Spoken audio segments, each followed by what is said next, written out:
Hi and welcome to the Gemhawks YouTube channel. I hope you're having a beautiful day today. Have you ever fancied a little halo pendant but made really easily? Let's make this cheaty, easy, beginner friendly project together. You only need one piece of wire and a handful of beads from your stash. Let's head down to the board and take a closer look.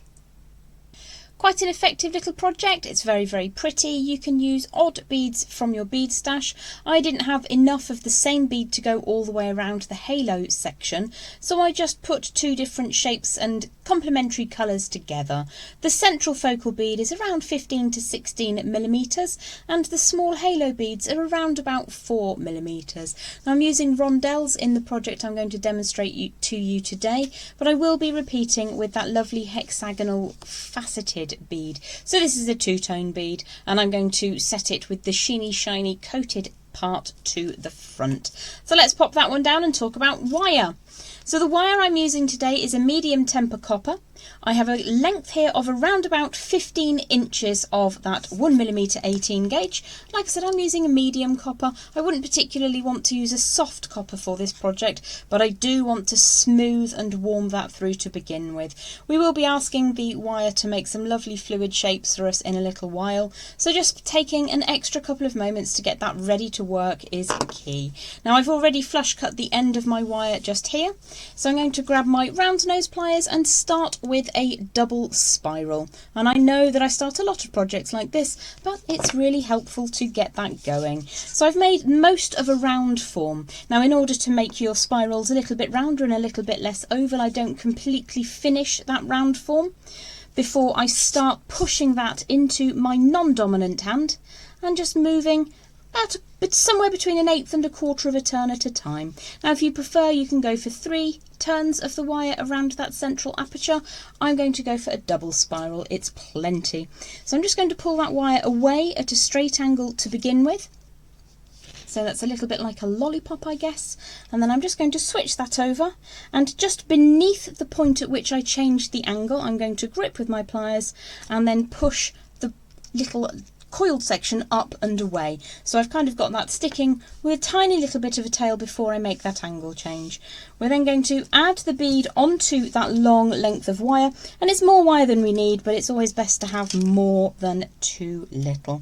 So what we're going to do now is choose the face that we want to see on the front of the pendant, which in my instance is this coated side, and then we're going to flip that down and push the coil over the rear side. Your bead may be identical on both sides, in which case it doesn't matter which face you put that coil on, unless you want to see the coil on the face of the design.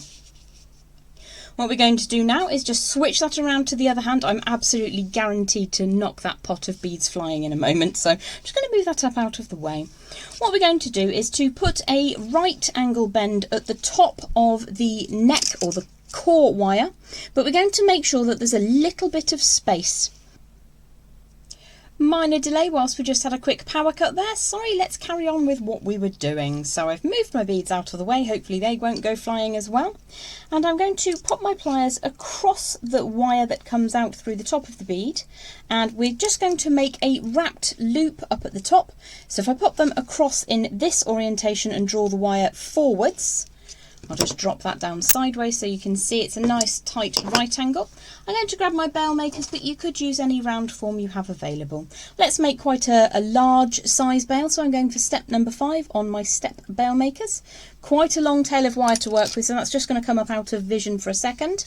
Pop that back down, and I've got that round form. You can obviously take a little bit more time and make sure that yours is indeed slightly rounder than mine is. Just going to push that back on and give that a straighten up. There we go. So if I hold across that loop up at the top, and what we're going to do is bring the tail around twice. In fact, we might fill the entire gap actually. So let's go all the way around, putting a little bit of tension. Now if you get any gaps in your coils, like I have just at the top here, I'm just going to scooch that up without pinching your fingers, hopefully. So you can put one side of the pliers underneath the coil and one side of the pliers inside the loop, and you can just tighten up any gaps that you accidentally create. Let's just straighten that little wrapped loop up. Draw that wire all the way around until we're almost down to the bead. I'm leaving a little bit of a gap, but I want that wire to come so that it's out sideways. Doesn't matter if it's to the left or to the right at this stage. What I might do, just because it will look slightly prettier, is bring it over the top one more time, and in that way the wire will be on the front of the coil. So it doesn't matter if it's going left or right, as long as the wire is passing over the top of that little core wire and the wire is on top of the core. There you go. Just making sure that you can see what I mean. I'm going to give it a very gentle squish, making sure that I don't damage my bead other than putting fingerprints on it, obviously. So what I'm going to do now is super warm through this tail of wire all the way through to the end. I'm going to want it to create a circular form all by itself. So I'm just going to give that a quick warm through. Something I forgot to mention to you, so I'm going to mention it now, is the beads that we're going to use to do the haloing around that central focus bead, that focal bead. They need to be slightly larger than the wire, because we're going to be causing the wire to arc around in a lovely circular form. If those bead holes are exactly 1mm, you may struggle to get the beads to move smoothly around that circular form on the wire. So if you have beads that are just got a slightly larger drill hole, it makes a lot of sense to use those, especially if you're working with glass beads, which can be quite fragile if you try to force them onto wire that's too large. So let's head back down to the board and finish off our easiest ever halo pendant. So I've just smoothed and warmed through that wire one last time just to make sure that it is as pliable as I can make it. Using a medium wire is really a good idea on a project like this, because you know that once it's set it will be a good strong design.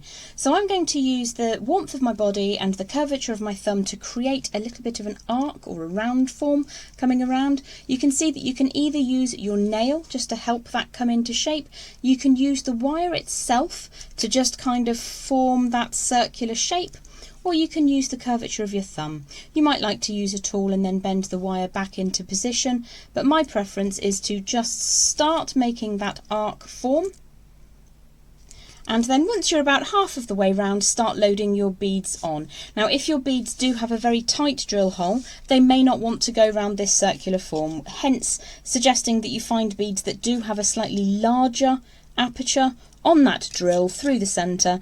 I'm working with two colours of faceted glass rondelles today, glass crystal, and I think they're quite complementary colours. So we're going to load a couple of them on and then see if they'll go round. So these work really well.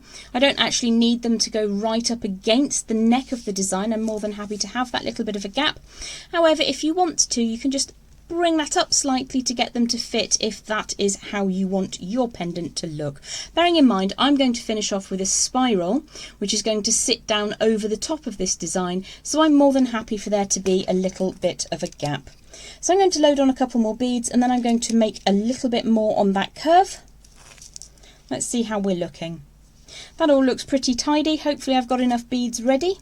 This is a good way to use up beads from your bead stash, your bead soup designs if you like. So you can see when your wire is warm, you have an opportunity to just allow the wire to do the work for you.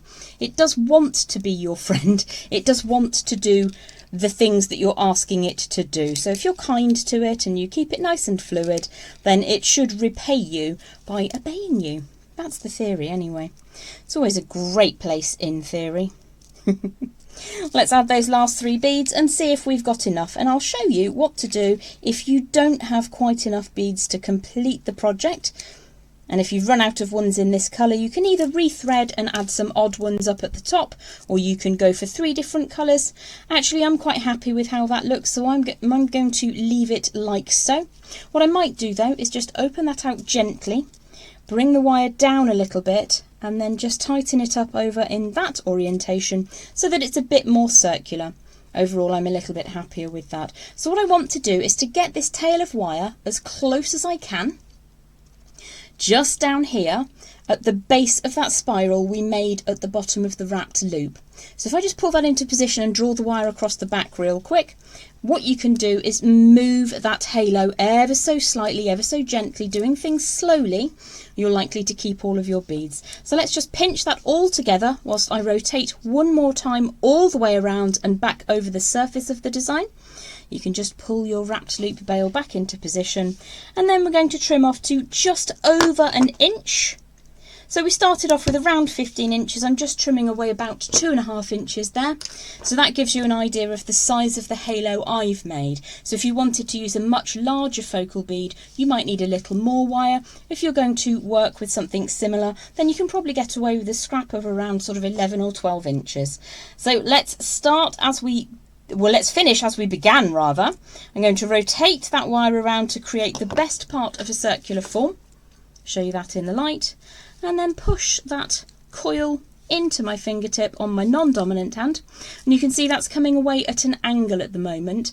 I'm not creating it in the final orientation of the spiral, so let's draw that all the way around, being mindful of all of your beads, making sure that you're not putting any pressure on them, until that spiral or coil sits right dead centre against the front of that wrapped loop. Once it sits in a happy position, I'm going to grip that wrapped loop and then push it down in the little gap between those two top beads. So super easy to make, great way to use up odds and ends from your bead stash, and actually totally beginner friendly.